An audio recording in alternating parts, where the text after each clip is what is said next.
She paid off $120,000 by living in her car, so I asked her one question: how did you not quit? 3 years ago, she had a master's degree, a decent job, and a life that looked completely fine on paper. But behind the scenes, she was drowning. She had $120,000 in debt, and every month she was falling further behind, not because she was reckless, but because she was normal. Her rent was $1,900, her car payment was $550, and her student loans took $800. Then there was the silent killer, daily spending on things she didn't even remember. She told me, "I wasn't poor. I was just spending my future on things I forgot buying." One night, sitting alone in a parking lot, she made a decision that sounded insane. She stopped paying for everything except survival and moved into her car. There was no big announcement or dramatic breakdown, just a quiet realization: I will be uncomfortable now or broke forever. For the next 18 months, she lived in a 2015 Honda Civic, parking at Walmart, gyms, and anywhere she wouldn't get noticed. But what surprised me most was this: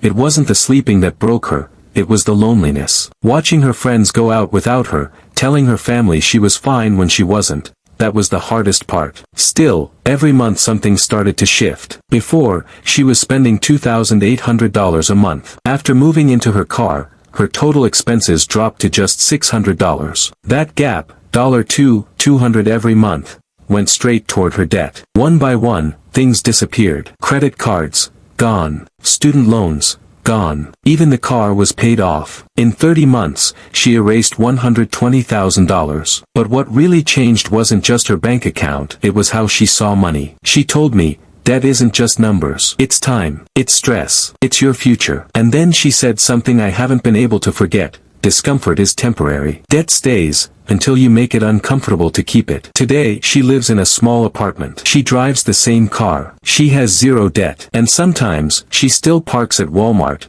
not because she has to, but to remind herself what she's capable of. She told me she doesn't recommend living in your car, but she does recommend this: stop spending money to prove you're okay when you're not. So here's the real question: what are you paying for right now that your future self would beg you to cut? Because if she can erase $120,000, what could you do if you got uncomfortable for just 1 year?